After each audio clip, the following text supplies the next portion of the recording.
So hello everyone, जौहर study tube पर आपका again welcome है। तो आज के इस सेशन में हम लोग फिजिक्स का पार्ट 2 देखने वाले हैं। कल के लेक्चर में हम लोगों ने इसके 27 प्रश्न देख चुके थे और आज के इस सेशन में हम लोग 28 प्रश्न से देखने वाले हैं। तो चलिए आज के इस सेशन को हम लोग स्टार्ट करते हैं।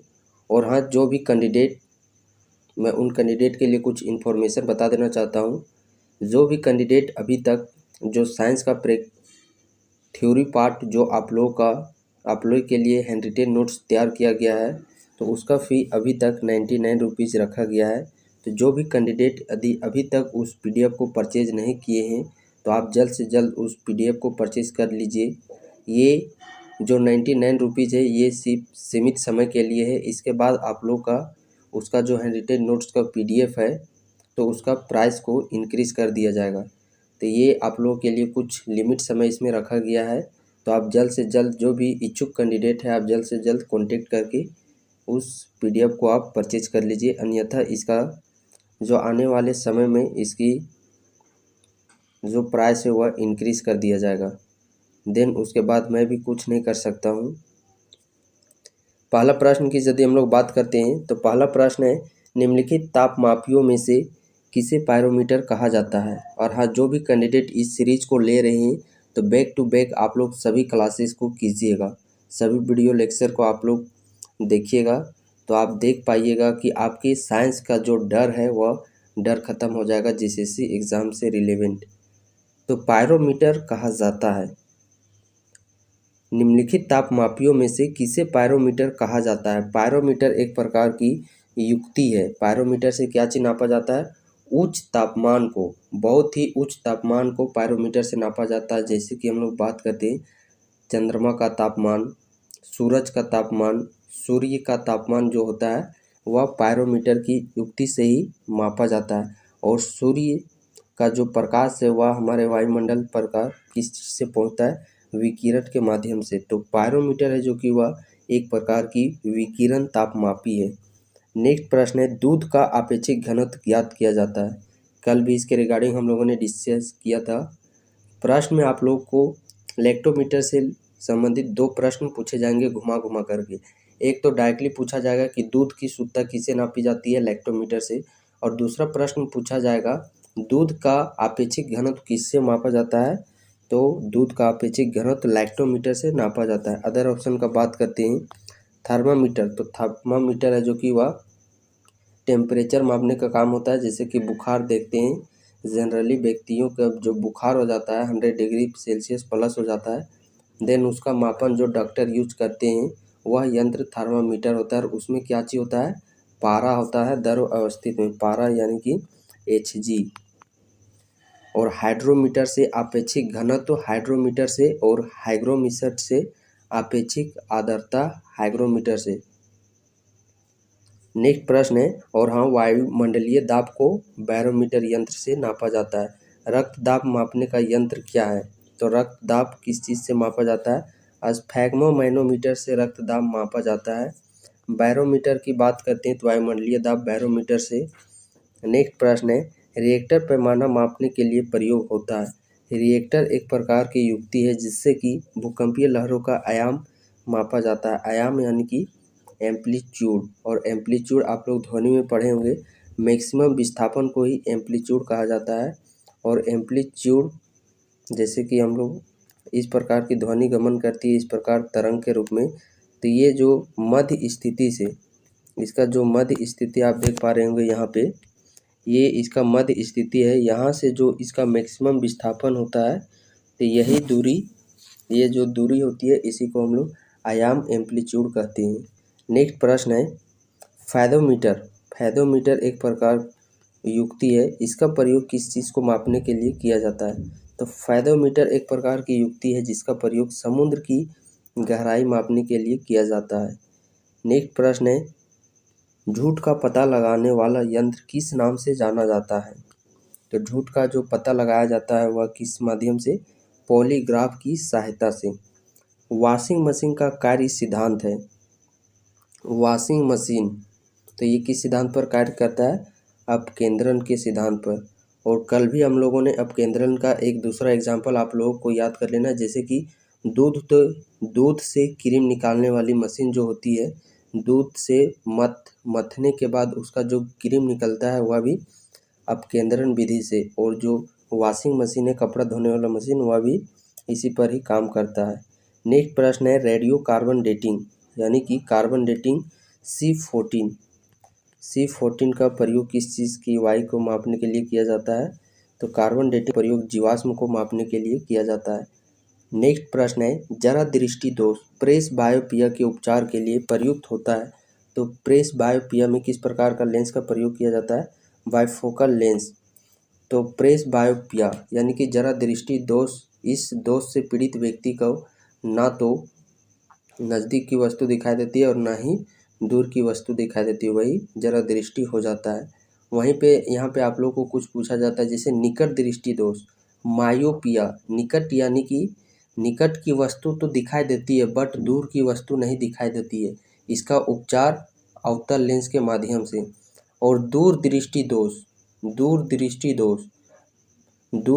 दोष में हम लोग बात करते हैं, दूर की वस्तु दिखाई देती है बट नज़दीक की वस्तु नहीं दिखाई देती है, दूर दृष्टि दोष यानी कि हाइपरमेट्रोपिया। तो दूर दृष्टि दोष को किससे उपचार किया जाता है? उत्तल लेंस लगा करके।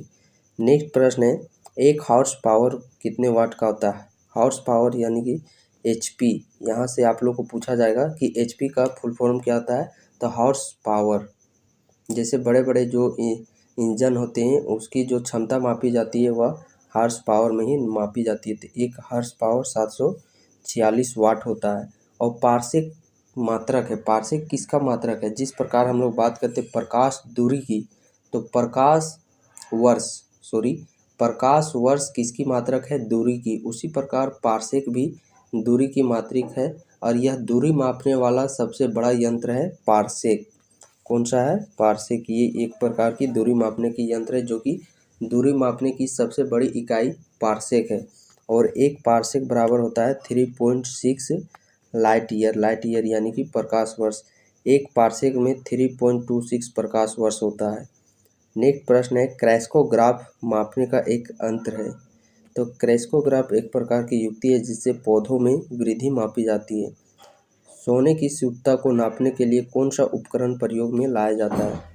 सोने की शुद्धता हम लोग बात करते हैं, सोने की शुद्धता उसका जो कैरेट होता है, कितना कैरेट का है, वही उसका शुद्धता को निर्धारित करता है। कैरेक्टोमीटर से सोने की शुद्धता नापी जाती है। सोना की यदि हम लोग बात करते हैं, जो कैरेट होता है, कैरेट क्या चीज़ प्रदर्शित करता है? तो कैरेट है जो कि वह उसका द्रव्यमान को प्रदर्शित करता है।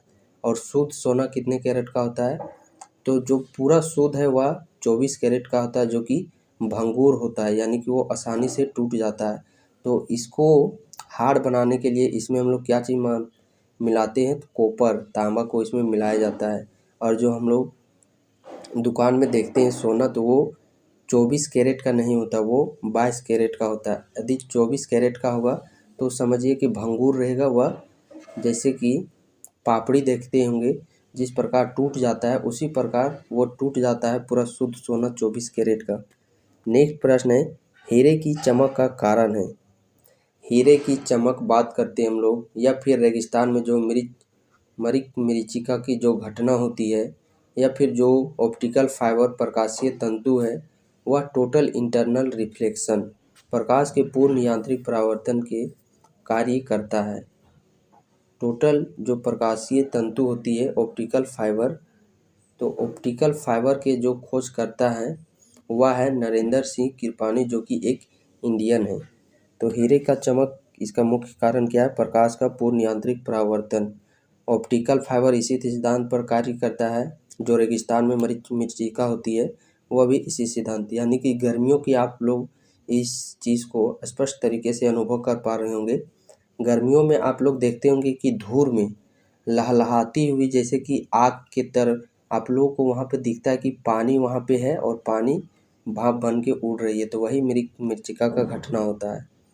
नेक्स्ट प्रश्न है जब कोई वस्तु ऊपर से गिराई जाती है तो उसका भार पर क्या प्रभाव पड़ता है? तो उसका भार क्या चीज़ होता है? अपरिवर्तित होता है। उसका भार क्या चीज़ होता है? अपरिवर्तित होता है। यहाँ पे यदि हम लोग बात करते हैं भार, तो वेट, ये कुछ छोटे छोटे फार्मूले, उस चीज़ को आप लोग को याद रखना है। और फार्मूला का भी बहुत ही जल्द आप लोग को वीडियो प्रोवाइड किया जाएगा, जिसमें कि कंप्लीट छोटे छोटे जो फार्मूले आप लोगों के एग्ज़ाम के पॉइंट ऑफ व्यू से महत्वपूर्ण है, उसका भी वीडियो लेक्चर आप लोग को प्रोवाइड किया जाएगा। वेट का फार्मूला बात करते हैं तो W = mg, ये भार का फार्मूला हो जाता है, वेट भार का mg। तो ये जो g है वह गुरुत्वीय त्वरण है, इसका फिक्स मान होता है 9.8 मीटर पर सेकेंड, इसका ये फिक्स मान होता है। और मास, ये जो द्रव्यमान है, द्रव्यमान कभी भी चेंज नहीं होता। तो वही यहाँ पे किया गया है, जब कोई वस्तु ऊपर से गिराई जाती है तो नीचे की तरफ पृथ्वी के द्वारा उस पर एक बल लगता है, वेट लगता है mg। जी भी कांस्टेंट, द्रव्यमान भी कांस्टेंट, यानी कि दोनों कांस्टेंट रहेगा तो उसका जो भार है वह अपरिवर्तित रहेगा। नेक्स्ट प्रश्न है, टेस्ला ये खाली स्थान की इकाई है। टेस्ला किसकी इकाई है? चुंबकीय प्रवाह की। नेक्स्ट प्रश्न है, भारहीनता होती है। भारहीनता कब होती है? तो भारहीनता की स्थिति कब आती है? गुरुत्वाकर्षण की शून्य स्थिति के दौरान। भारहीनता, भार यानी कि भार का वेट, अभी हम लोगों ने फॉर्मूला पढ़ा, भार यानी कि वेट बराबर mg। तो ये जो भारहीनता है वह शून्य कब होगा? जब इसका जो गुरुत्वाकर्षण है छोटा g, इसका मान 0 हो जाएगा। तो ये तो चेंज नहीं होता, जब हम किसी भी संख्या को 0 से इंटू करते हैं तो वह 0 ही होता है। तो भारहीनता की स्थिति कब शून्य होगी? जब गुरुत्वाकर्षण की स्थिति शून्य होगी। लोलक की कालावधि किस पर डिपेंड करता है? तो यहाँ लोलक की घड़ी से भी आप लोग का बहुत सारा प्रश्न पूछा जाता है। तो इसमें सिर्फ आप लोग को एक ही फॉर्मूला याद रखना है और इसी से जितने प्रश्न पूछे जाएंगे घुमा करके, सब लोग आप लोग इसी फॉर्मूला के तहत ही उस आंसर का जवाब दे सकते हैं। फॉर्मूला होता है T = 2π√L/g। और ये सारे छोटे छोटे फार्मूले आप लोगों को उस नोट्स में मेंशन किया गया है। तो आप देख सकते हैं कि किस प्रकार प्रश्न पूछे जाते हैं। एक प्रकार के आप लोगों को आइडिया लग जाएगा, ये आने वाले जो भी इस सीरीज के तहत 4-5 वीडियो आएंगे तो वहाँ से आप लोग आइडिया को देख सकते हैं किस प्रकार प्रश्न पूछे जाते हैं। सो फॉर्मूला हो जाता है कालावधि, टाइम पीरियड का, लोलक के आवर्तकाल का, T = 2π√L/g। तो पाई का मान 22/7 ये कांस्टेंट होता है, जी 9.8 मीटर पर सेकेंड ये भी कांस्टेंट होता है। तो डिपेंड किस पर करेगा? ये जो एल लेंथ, ये लोलक की लंबाई है। जैसे कि घड़ी देखते होंगे आप लोग घरों में, पहले समय में, अभी तो नहीं देखने को मिलता होगा बट अभी भी देखने को मिलता होगा कि पहले के जो घड़ी होती थी, ऐसे एक लंबा सुई होता था और ऐसे ऐसे होते रहता था, यानी कि लोलक की जैसे ये मूव करते रहता था। तो फॉर्मूला हम लोगों ने क्या चीज़ पढ़ा? T = 2π√L/g। तो ये सिर्फ इस पर डिपेंड करता है, किस पर? लोलक की लंबाई पर। ये जो लोलक की लंबाई है इसी पर डिपेंड करता है। नेक्स्ट प्रश्न है, लोलक घड़ियाँ गर्मियों में सुस्त हो जाती है। तो लोलक घड़ी से ये संबंधित आप देख सकते हैं। जो आप लोगों को सिर्फ एक फॉर्मूला याद रखना है, वो फॉर्मूला कौन सा है? T = 2π√L/g। और यही फार्मूला से आप लोगों का सब कुछ बन जाएगा। लोलक घड़ियाँ में गर्म की सुई होती है घड़ियाँ, तो गर्मियों में सुस्त हो जाती है। इसका कारण बताना आप लोग को कि किस कारण से लोलक की घड़ियाँ जो कि वह गर्मियों में सुस्त हो जाती है। तो इसका मुख्य कारण है, जैसे कि लोलक की घड़ी होती है, इतना जनरल जो वातावरण रहता है, सामान्य वातावरण, उस समय इसका जो लंबाई होता है वो तो इतना ही होता है। बट गर्मी के दिनों में इसकी जो लंबाई है, लोलक लंबाई, वह लंबाई बढ़ जाती है। और जब लंबाई बढ़ जाती है तो उसको दोलन करने में अधिक समय लगेगा या फिर कम समय लगेगा? जाहिर सी बात है, जब लंबा हो जाएगा तो उसको अधिक समय लगेगा। और जब लंबाई बढ़ जाएगी तो इसी कारण से उसका जो आवर्तकाल है वह बढ़ जाता है। यानी कि लोलक की लंबाई बढ़ जाने के कारण गर्मियों में लोलक की घड़ी सुस्त हो जाती है। जैसे आप इस चीज़ को एज्यूम कर सकते हैं, मान लीजिए कि यहाँ पे कोई सेंटर है, जब आप इसके निकट से इस प्रकार चारों तरफ से मूव करते हैं तो बहुत कम समय लगता है। वही जब इस सेंटर से थोड़ा सा दूर में यदि मूव करेंगे तो चारों तरफ इस प्रकार मूव करने में यहाँ पे हम लोगों को ज़्यादा समय लगेगा। तो नेक्स्ट प्रश्न है, पेंडुलम घड़ी तीव्र गति से चल सकती है। पेंडुलम की घड़ी किस मौसम में तीव्र यानी कि तेजी से चलती है? तो जस्ट इसका अपोजिट हो जाता है, यानी कि जो सर्दी सामान्य इसका लंबाई इतना होता है और सर्दियों के दिनों में इसकी लोलक की लंबाई है जो कि वह छोटी हो जाती है, सिकुड़ जाती है। और जब लोलक की लंबाई जब छोटी हो जाएगी √L/g, जब लंबाई में कमी आएगी तो इसका आवर्तकाल में भी कमी आएगा। तो ये शीतकाल के मौसम में घड़ी की जो है वह सुस्त हो जाती है क्योंकि उसकी लंबाई में कमी आने के कारण। नेक्स्ट प्रश्न है, सूर्य ग्रहण कब लगता है?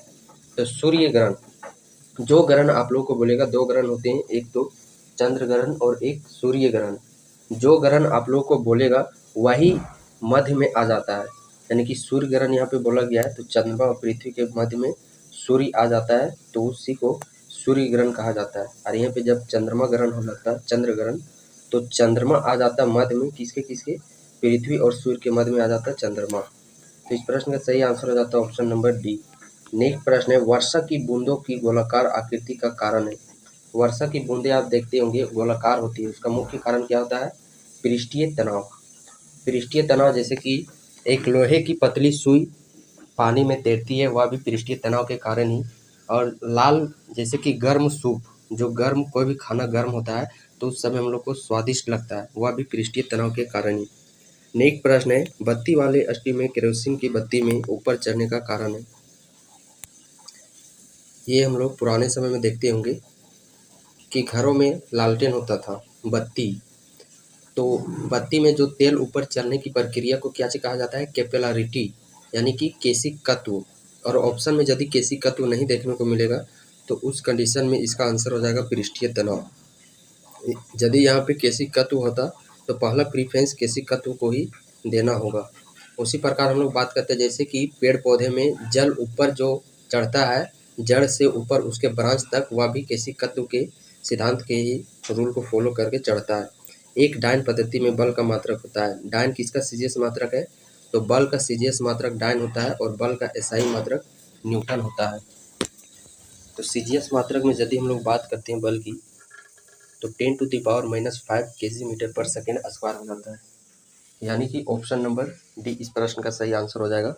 नेक्स्ट प्रश्न है, साबुन के बुलबुले के अंदर का दाब क्या होता है? साबुन के बुलबुले का अंदर का दाब वायुमंडलीय दाब से कम होता है, या फिर वायुमंडलीय दाब से अधिक होता है, या फिर बराबर होता है, या फिर उसके आधा होता है। तो साबुन के बुलबुले के अंदर का दाब बात करते हुए वायुमंडलीय दाब से अधिक होता है। नेक्स्ट प्रश्न है, सबसे ज़्यादा श्यानता होती है। श्यानता मीन्स विस्कोसिटी, यानी कि प्रवाहित होना, यानी कि बहना। विस्कोसिटी से तात्पर्य है बहना। तो विस्कोसिटी सिर्फ द्रव और गैस में होता है।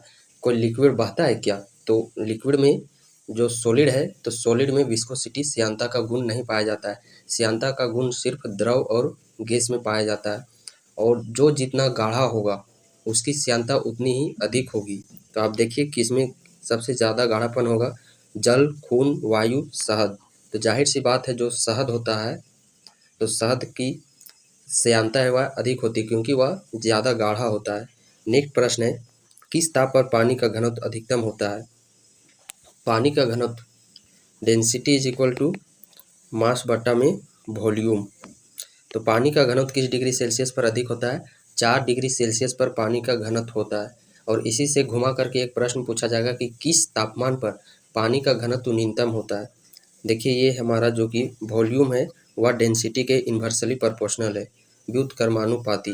यानी कि जब हम लोग वॉल्यूम को बढ़ाएंगे तो डेंसिटी हमारा घटेगा, और जब हम लोग वॉल्यूम को घटाएंगे तो ये हमारा बढ़ेगा। जब वॉल्यूम को इंक्रीज करेंगे तो ये हमारा घटेगा। तो 4 डिग्री सेल्सियस पर डेंसिटी मैक्सिमम पर होता है, तो 4 डिग्री सेल्सियस पर ही पानी का जो घनत्व होता है वह न्यूनतम होता है। नेक्स्ट प्रश्न है, जल का अधिकतम घनत्व होता है कितना हो सकता है? 277 केल्विन पर। सूर्य की बाहरी सतह का ताप कितना होता है? 6000 केल्विन। और सूर्य का ताप मापा जाता है पायरोमीटर, विकिरण तापमापी। पायरोमीटर एक यंत्र है जो कि बहुत ही उच्च तापमान को मापा जाता है, जैसे सूर्य का ताप, चंद्रमा का ताप। नेक्स्ट प्रश्न है, सूर्य के प्रकाश में रंगों की संख्या कितनी होती है?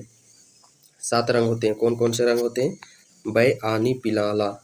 बै, आनी, हा, पीनाला। तो कितने कलर होगी हमारे यहाँ देख सकते हैं? बैंगनी, आसमानी, नीला, हरा, पीला, नीला और लाल। तो ये 7 रंग होते हैं। नेक्स्ट प्रश्न है, निम्न में से कौन सा प्राथमिक रंग नहीं है? तो कौन सा प्राथमिक रंग नहीं है? काला प्राथमिक रंग नहीं है। चलिए मैं इसको आप लोग को याद कर लेता हूँ। इसको याद करना लेना हम लोग को ट्रिक से, लापी हास्यानी मय, लापी हास्यानी मय। तो यहाँ पे जो त्रिभुज में कोने में आप लोग दिख रहे होंगे, ये लाल हो गया, इस कोना में हरा और इस कोना में नीला। तो ये तीनों हमारे प्राथमिक कलर हो गए। कौन कौन? लाल, हरा, नीला। इसको याद कर लेना है कैसे? इसको याद कर लेना है सीक्वेंस में, लापी हास्यानी मय, लापी हास्यानी मय। ला से लाल हो गया, पी से पीला हो गया, हा से हरा, स्या से स्यानी, नी से नीला और मै से मैजेंटा। तो ये जो आप लोग कोना में देख पा रहे होंगे, त्रिभुज के कोने में, ये हमारे प्राथमिक कलर हो गए। और जो बीच में आप लोग को देख रहे हैं, पीला हो गया, मैजेंटा हो गया, स्यानी हो गया, ये द्वितीयक कलर होंगे। और जो टीवी, रंगीन टीवी होता है, उसमें प्राथमिक कलर का ही यूज किया जाता है। मनुष्य की आंखें किसी वस्तु पर प्रतिबिंब बनाती है।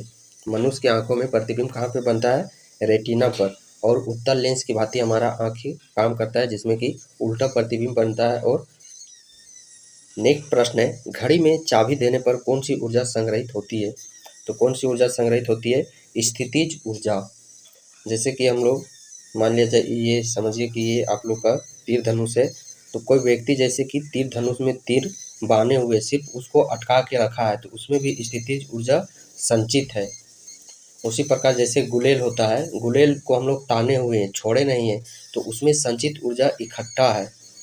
उसी प्रकार यदि हम लोग बात करते हैं स्प्रिंग, स्प्रिंग को जब हम लोग दबाते हैं या फिर फैलाते हैं, तो उसमें स्थितिज ऊर्जा निहित है। जो ऊर्जा है, तो उसमें ऊर्जा अभी स्थितिज के फॉर्म में, यानी कि स्थिर है। तो वही बात करते हैं, गाड़ी में जब चाबी भर देते हैं, देखते होंगे जो गाड़ी आप लोग देखते होंगे खिलौना, तो उसमें जब एक चाबी घुमाने वाला होता है, जब घुमा के उसको छोड़ देते हैं, फिर वह अपने रनिंग करने लगता है। तो जो उसको घुमा के छोड़ देते हैं, तो वह अपनी ऊर्जा को स्थिर कर लेता है। तो वही स्थितिज ऊर्जा हो गया। धूप के चश्मे की पावर होती है, धूप के चश्मे की पावर कितनी होती है? 0 डायोप्टर। नेक्स्ट प्रश्न है, लेंस की शक्ति मापी जाती है। लेंस की शक्ति यानी कि power, power is equal to क्या हो जाता है? 1/f। और ये 1/f किस में होता है? मीटर में होता है। किस में? मीटर में। तो जब भी हम लोग धूप की लेंस की क्षमता मापेंगे, तो वह हम लोग उसका जो फोकस दूरी नापाएगा, वह मीटर में ही हमेशा मापा जाता है। सेंटीमीटर में अंकित नहीं किया जाता है, मीटर में ही मापा जाता है फोकस लेंथ को। तो धूप का चश्मा पावर बात करते हैं, P = 1/f हो जाता है। ये आप लोग को फॉर्मूला भी याद कर लेना है। और धूप के चश्मे का डायोप्टर 0 डायोप्टर का होता है। लेंस की शक्ति जो होती है, तो इसका शक्ति का ऐसा मात्रक क्या चाहिए है? डायोप्टर। और डायोप्टर को ही हम लोग प्रति मीटर के रूप में इसको लिख सकते हैं। तो डायोप्टर और प्रति मीटर, ये दोनों किसके मात्रक हो जाते हैं? लेंस की शक्ति का। यदि किसी ऐनक या लेंस का पावर प्लस डायोप्टर है, तो इसकी फोकस दूरी की होगी।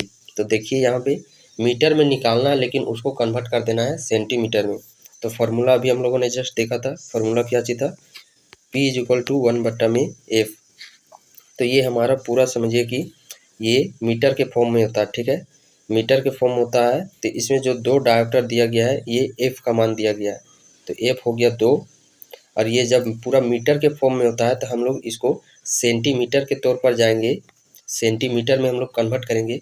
तो बड़ा यूनिट से छोटा यूनिट में जाने के लिए क्या करते हैं? जैसे कि केजी हो गया, केजी से ग्राम में जाने के लिए 1000 से गुना करते हैं। तो उसी प्रकार मीटर से सेंटीमीटर में जाने के लिए 100 से हम लोग इंटू करेंगे, तो 2 × 100। तो इसका क्या हो जाएगा? 50, यानी कि 1/2 इंटू में 100। जब हम लोग 100 को 2 से काटेंगे तो कितना आ जाएगा? 50 सेंटीमीटर। तो इस प्रश्न का सही आंसर हो जाता है 50 सेंटीमीटर। नेक्स्ट प्रश्न है, मानव की सामान्य स्वस्थ आँख के लिए स्पष्ट दृष्टि की न्यूनतम दूरी मानी जाती है। कितनी मानी जाती है? 25 सेंटीमीटर।